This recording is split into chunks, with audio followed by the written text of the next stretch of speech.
Jujuy, donde la justicia mira muy de cerca a Matías Jurado. No lo cree un asesino, lo cree un posible asesino serial.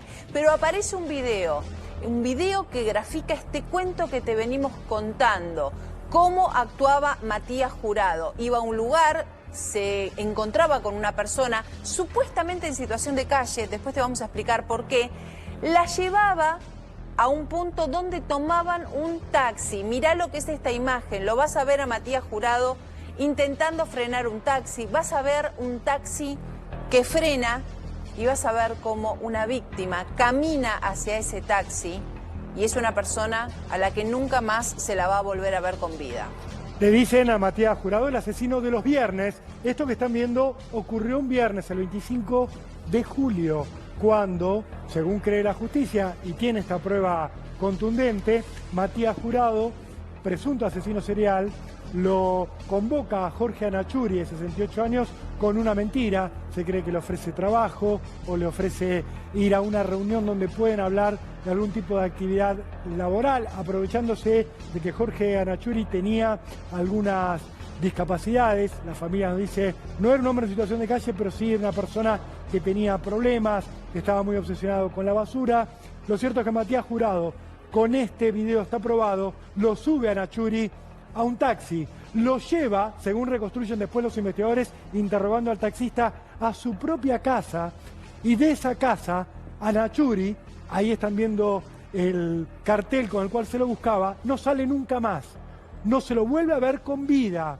Con estas pruebas, la justicia, a los 2 días de la desaparición, allana de urgencia la casa de Anachuri, encuentra la ropa de este hombre, se lleva preso a Matías Jurado y recibe también el testimonio del sobrino de 16 años de Matías Jurado, que les cuenta, los viernes, este hombre que ustedes están viendo en pantalla, traía gente y pasaban cosas espantosas. Se investiga en este momento, Sole, a este detenido, a Matías Jurado, no solo por el crimen de Jorge Anachuri, sino por al menos otros 5 casos de hombres que hoy están desaparecidos. ¿Y por qué por 5 más? Porque se ha encontrado que hay prendas de 2 de ellos en su casa, pero además de un tercero hay un impacto de célula del celular, de la antena del celular, que demuestra que también pasó por ahí. Son 5 personas las que está comprobado para la justicia fueron a la casa de Matías. Y nosotros estamos trabajando en Jujuy, está nuestro enviado Ale Pueblas haciendo un recorrido de lo que puede ser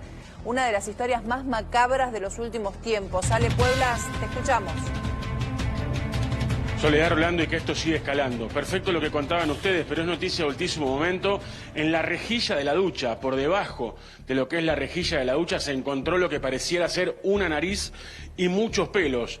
Y quien no aparece es la hermana de este asesino, la mamá del joven de 16 años que declara todo lo que él vio, que vio a este hombre matar a personas, que vio a este hombre cortarlas en pedazos, algunas meterlas en bolsa con pedazos de colchón y tirarlas a diferentes basureros y otras enterrarlas en el mismo patio de la casa. Ahora les voy a mostrar la casa, voy a mostrar los perros, cómo hacen pozos, acostumbrados a encontrar comida seguramente debajo de la tierra. Pero donde estoy ahora es uno de los arroyos. Mirá, nos vamos a parar en altura. Miren estos basurales, que estos se repiten. Todavía están las cintas de precaución, de a qué se juntaron prendas. También estuvieron buscando huesos y restos de los descartes de este hombre. Por eso está la faja todavía aquí rota de seguridad, esto estuvo revisado, pero la imagen va a ser allá, donde ven el puente, donde Guillermo les va a mostrar en el fondo del puente. Ahí hay una especie de arroyo seco, que en esta época del año no tiene agua, que hay lugares donde se incendió parte, donde hay grandes focos de fuego, donde está llegando en este preciso momento el Ministerio Público Fiscal después de las imágenes que mostramos hoy, que al parecer eran huesos. Nosotros no nos podemos acercar ahí, pero estamos, miren, allá está el puente, sí, donde detrás del puente hay tirados en el piso huesos. Ahora está llegando gente del Ministerio Público Fiscal en algunos autos y camionetas. Pero miren acá, la casa es acá.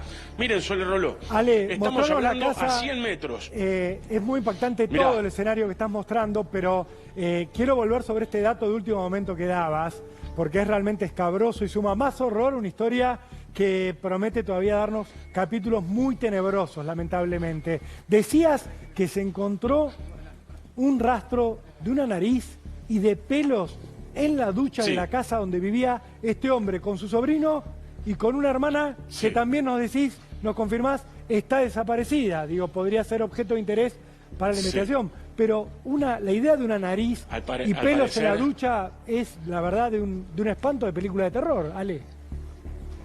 Sí, al parecer las mutilaciones eran con un machete dentro de la ducha, para después poder, obviamente, lavar el lugar. La ducha es debajo de ese tanque de agua, ese cuarto blanco que les está enfocando en este momento Guillermo. Detrás de esas paredes se encontraron pedazos de prendas y se va a hacer algún otro tipo de excavación. Pero no es eso lo fuerte. Venga, miren que les voy a mostrar lo que hacen los perros. Dale. Estos son los 2 perros de la casa que han quedado aquí, en la puerta, que probablemente, y hay que decirlo por más que suene tan crudo y fuerte, hayan comido restos humanos. ¿Por qué? Porque los perros constantemente hacen este tipo de excavaciones, tanto aquí afuera como adentro, buscando alimento por debajo de la tierra. Bueno, tremendo. Esto se va a analizar en las próximas horas. Soles se va a entrar a la casa también para intentar buscar restos de huesos. Y no solamente eso, los vecinos dicen, había olor fuerte. Miren, vení Guille, miren la pared con tizne. Sí, bueno, claro. Debajo de esa pared, a la altura del piso, este hombre quemaba unas supuestas bolsas de basura. Bueno, se teme lo peor, Ale, que esas bolsas de basura contengan en su interior restos humanos. A ver, cosas importantes. Nosotros estamos trabajando sobre este caso, por supuesto, hace algunos días. Es importantísimo tu trabajo en el lugar. Teresita Frías, que estuvo con nosotros acompañándonos, una colega local que la verdad ha hecho un trabajo espectacular en estos días, nos mencionaba un vecino, te lo digo porque quizás es muy importante tratar de ubicarlo, un vecino que en un momento ve un perro de la calle con un hueso que para él era un fémur. Digo, en este contexto, donde hay muchos perros en ese arroyo que ahora va a ser peritado, y bien peritado, porque es un arroyo en donde hay muchos perros y en donde aseguran los vecinos, él iba a descartar cosas con una bolsa de arpillera. Realmente, no sé, te debe pasar a vos, Ale, nos pasa a nosotros. Una historia así de macabra hace años que no aparece, por suerte, en la historia criminal argentina.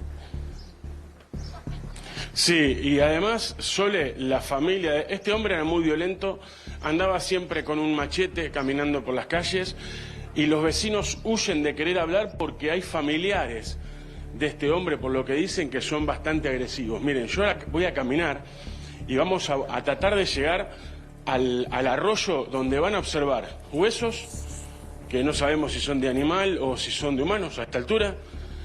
Muchos descartes y un olor a podrido que no les puedo explicar cerca del lugar, y donde también cuentan que una de las perras que está ahí tuvo cría y aparecieron todos los cachorros tirados y muertos también en ese basural que se forma cuando Ale, se caen habla las de lluvias a arroyo. la posibilidad Bueno, de que este hombre terrible. haya sido violento también con los animales, probablemente incluso como una secuencia, una escalada de violencia que empieza con los animalitos y que sigue después con humanos. Vos el recorrido que estás haciendo me parece importantísimo porque es el que habría hecho el asesino para ir a descartar los restos de las víctimas a las cuales atacaba dentro de su casa. O sea, las buscaba en la calle, las llevaba a su vivienda, las asesinaba, como nos dijiste, en el baño, las descuartizaba, quemaba partes de los restos y luego las metías en bolsa y hacía ese recorrido que vos estás haciendo hacia el arroyo, ¿vale?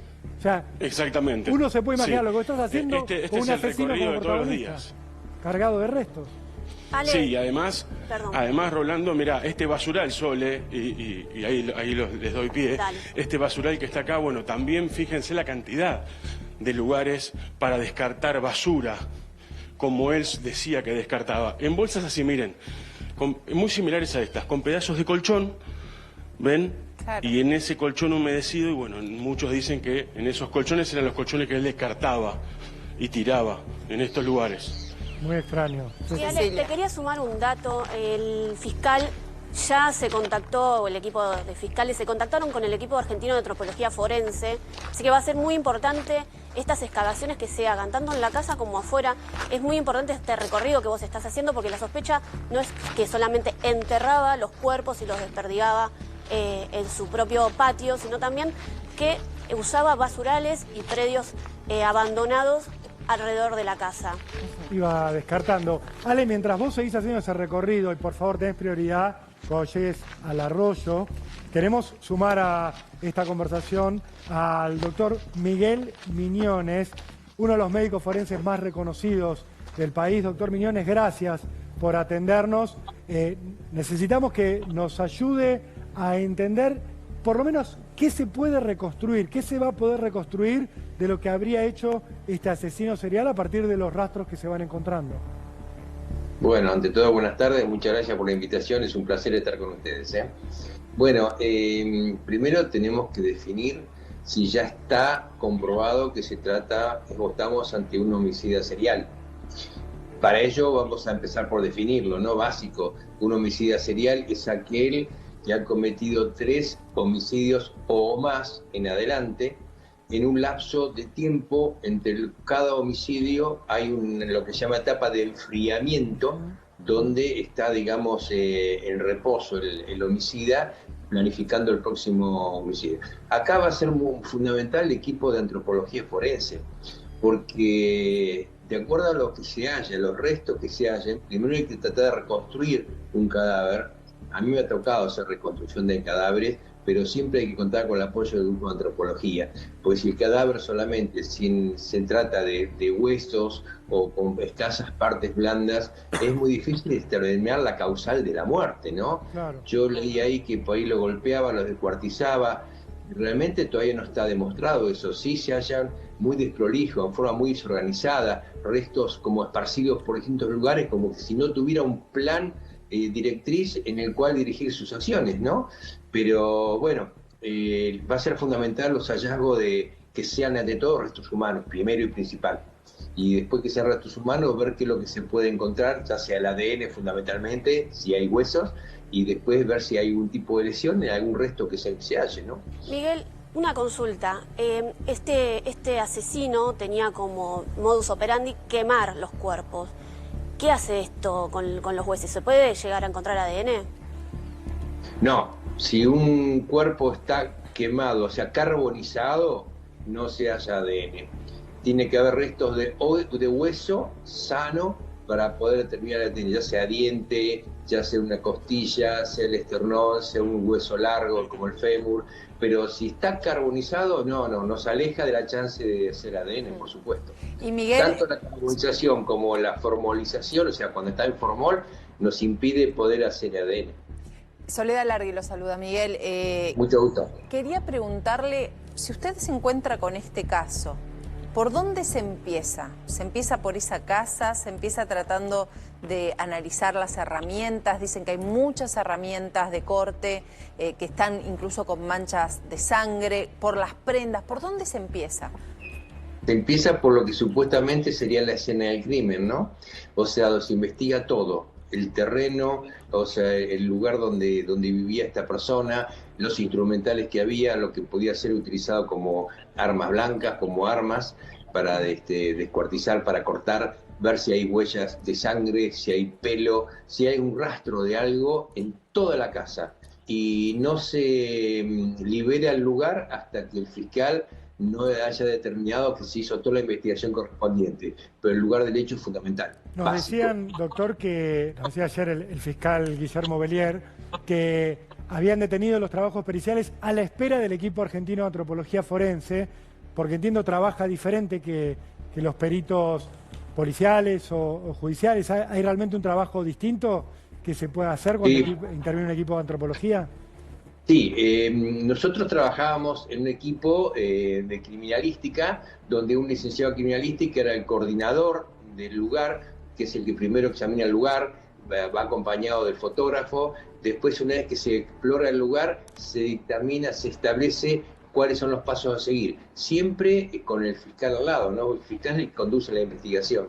Cuando nosotros encontramos restos óseos, entonces allí avisamos al fiscal si tenemos, porque podemos tener duda que sean huesos humanos o de algún animal. Entonces se convoca al equipo de antropología, no se toca la escena, se deja todo como está, y ahí sí interviene el equipo de antropología, que tiene su metodología de trabajo específica, ¿no? Distinta a la nuestra, por supuesto. Sí, pensaba mientras usted relataba, por dónde empezar, que a diferencia de otros casos, o por lo menos de otros casos que hemos estudiado, acá hay un testigo, un joven de 16 años, que dijo, incluso, y ayer nos lo contaba el fiscal, esto no había trascendido, cuando levanten el piso del patio se van a encontrar con un desastre. Incluso haciendo referencia a que podría haber muchas más víctimas de estas 5 víctimas señaladas desaparecidas en los últimos tiempos. Ese patio es el que seguramente tienen que levantar, esa tierra en el patio es la que tienen que levantar el equipo antropológico.